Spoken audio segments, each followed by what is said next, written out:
From where I'm sitting right now, it is 10 after 11 on Sunday, March 23rd, 2014.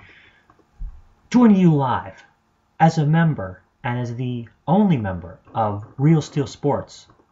You're listening to James Krasnerick on Spreaker Web Radio. I'm not happy because I hate having to wait 15 minutes between shows when I'm ready instantly. I don't like having to wait 15 minutes between broadcasts. It pisses me off. Let's put it this way. I don't know what pisses me off more. That or the GOP. And I'm going to leave it at that. But just remember this. Jesus didn't ride into town on an elephant. Anyways, it is the third segment of 5 tonight for NFL quarterback bracketology. NFL.com, of course, doing their quarterback bracket of the 32 best passers from 4 different eras of history. In my first segment, I discussed that I believe Tom Brady is the best of the right now quarterbacks between him and Peyton Manning. That was my more or less Elite 8 matchup. Joe Montana, I felt, is better than John Elway. That's the best of my Elite 8. In this round, we have some of the more interesting passers with the most interesting stories in NFL history. And the matchups go as followed, for those of you that would like to follow along. The top seed is Brett Favre, and he takes on number 8, Rich Gannon. Number 4, Kurt Warner versus number 5, Donovan McNabb. Number 3, Steve Young versus number 6, Steve McNair. Number 2, Troy Aikman versus number 7, Drew Bledsoe. Now let's start off with Favre and Gannon. Both these guys played for 4 different teams. Both of them have played for the Minnesota Vikings in their career. Ironically, Rich Gannon's first team was the Vikings and Brett Favre's last was the Vikings. But I would like to point out that this is not even a matchup worth discussing. Rich Gannon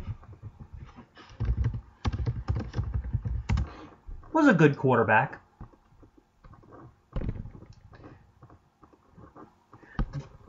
Born in Philly in 1965, went to Delaware.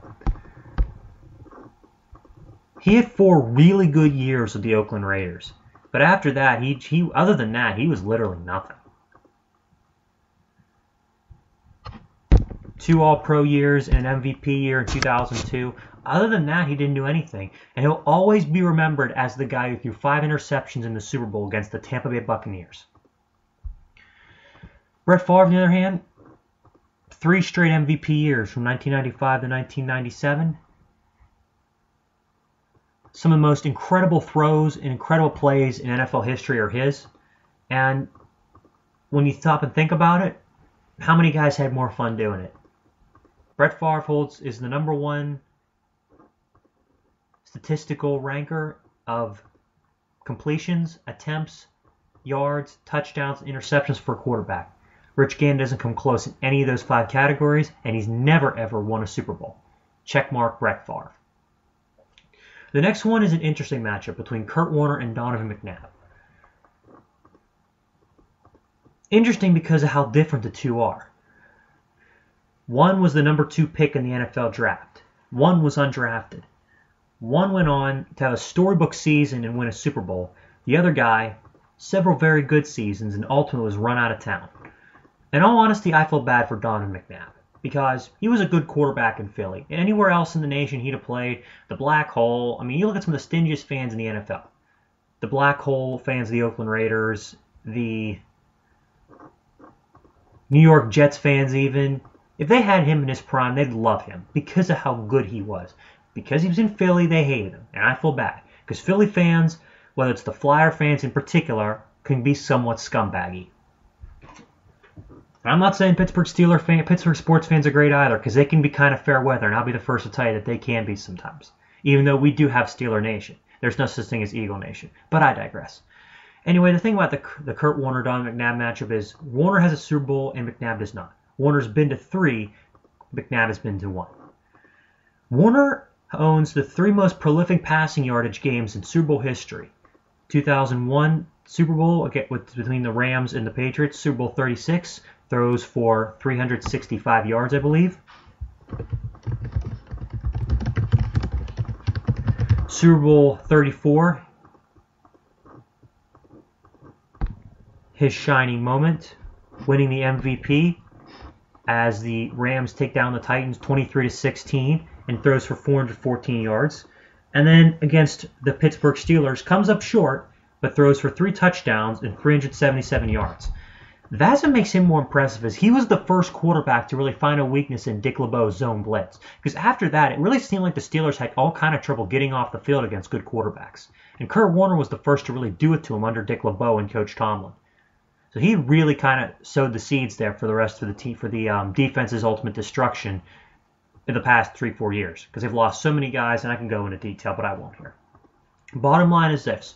Kurt Warner is more prolific, and although he had a great downward spiral from 2004 to 2006 where he really couldn't account for, like 2002 to 2006 really didn't account for much, Kurt Warner's peak, 2 Super Bowl losses and a Super Bowl win, 2 MVP awards, and the second quarterback at the time to throw for 40 touchdowns at least in a season. Warner beats McNabb. Checkmate Warner. The next one is 2 Steves, Young and McNair. This is not even close. Steve Young is a Super Bowl, one of the best dual-threat quarterbacks in league history, voted by NFL.com on their top 10 series as the number 2 mobile quarterback of all time behind Fran Tarkenton, ahead of Randall Cunningham, which I kind of disagree with. But anyways, Steve Young, went from runner to thrower to both. He was so good at both. And Steve McNair, honestly, is very, very similar. Because Steve McNair was a runner, had some good years throwing the football, but unfortunately, of course, he's not with us. He passed away in 2009. Rest in peace, Steve. You were one of the best. But he doesn't come close to Steve Young. He's not as good. Young was a much better, more accurate passer, much better at throwing on the move, was a better leader, and whenever it came down to it in the playoffs, Young was better. So I think Young definitely gets the check mark here. And the final first-round matchup of the Millennials bracket is Troy Aikman versus Drew Bledsoe. In 2 quarterbacks that have started for the Dallas Cowboys. This matchup's a lot closer than you'd think. I seriously do think that if Drew Bledsoe had the kind of staff around the team around him that Troy Aikman did, I think Bledsoe could have easily won a Super Bowl. Seriously, he was that good. Hell, he got to one and gave Favre a good game for 3 quarters. Think of it this way. Give Drew Bledsoe, Michael Irvin, Alvin Harper, Emmitt Smith, that off the Great Wall of Dallas, that is our offensive line is dubbed, and you'd probably win a couple of Super Bowls yourself, you being the average Joe sitting at home on your ass on your couch listening to me talk. Troy Aikman, I believe, more than anything, was a product of the system. I believe he was a huge product of what the Cowboys did. I think that in a sim situation such as Tom Brady, where he had literally nobody good to throw to for half his career, or a situation like, say, a John Elway or Dan Marino, where for much of his career, the receivers were overshadowed by the quarterback and were never really any good. I think Troy Aikman would have struggled mightily. I mean, Troy Aikman made a Pro Bowl one year, and in that year, he threw more interceptions than touchdowns. 12 touchdowns, 13 picks. That just goes to show you how skewed his career is because of the team he played for. The Dallas Cowboys in general were a very good football team. 3 out of 4 Super Bowl rings went to them, and the only team that beat them in the playoffs was the 49ers, and how good they were with Steve Young. Damn good team right there. He beats Bledsoe because he has 3 rings and Bledsoe has 1 loss in the Super Bowl, and that was it. But at the same time, I do believe that if you'd have switched them places, I think the result would have been the same for the teams. I think Bledsoe would be sitting with 3 rings, and Aikman would be sitting with 1 appearance and a loss to the Packers. That'd be it. So barely, because of the team, Troy Aikman wins. The next matchup is Brett Favre versus Kurt Warner, which is an Elite 8, if you want to call it, which is a Sweet 16, as you want to call it. This is interesting because you can actually make a case for Kurt Warner being better than Brett Favre. And the fact is that Favre's more mobile, no question about it. Favre's got a stronger arm, no question about it. But Kurt Warner was damn good, and he was accurate. Kurt Warner could sling the football very effectively. Not as strong of an arm or as big a gunslinger as Favre. But let me tell you something. Kurt Warner's highlight reel plays may not be as long as extensive as Brett Favre's. But let me tell you something. his reel of stupid, moronic, redneck kind of plays, no offense to Brett Favre, much shorter. Let's put it this way. Kurt Warner does not make half the mistakes that Brett Favre does.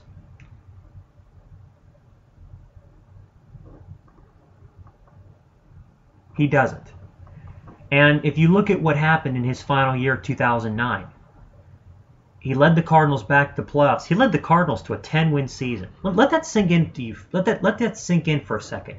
Kurt Warner led the Arizona Cardinals to 2 straight playoff berths. One was a 10-win team, and the other one came within 35 seconds of winning the Super Bowl.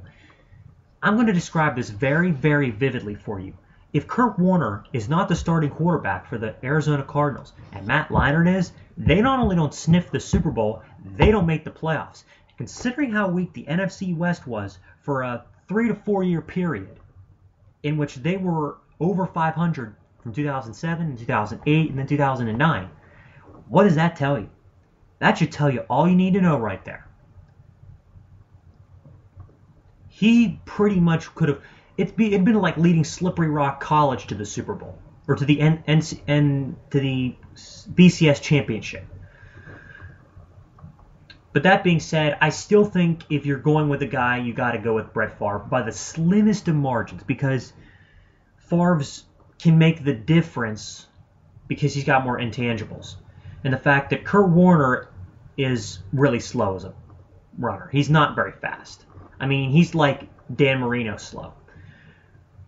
Brett Favre, I think, is a little overrated, and Kurt Warner is very underrated in NFL history. But at the same time, I don't think you can make an argument that could truly convince someone that Kurt Warner is better than Brett Favre. They both have a Super Bowl ring. Warner has an extra appearance. But Brett Favre, again, the one thing that holds Kurt Warner back from winning this matchup is the fact that, let's put it this way, if you switch the offenses they played with their whole career, if you gave Brett Favre the greatest show on turf and then Fitzgerald and Bolden in Arizona, and you gave Kurt Warner,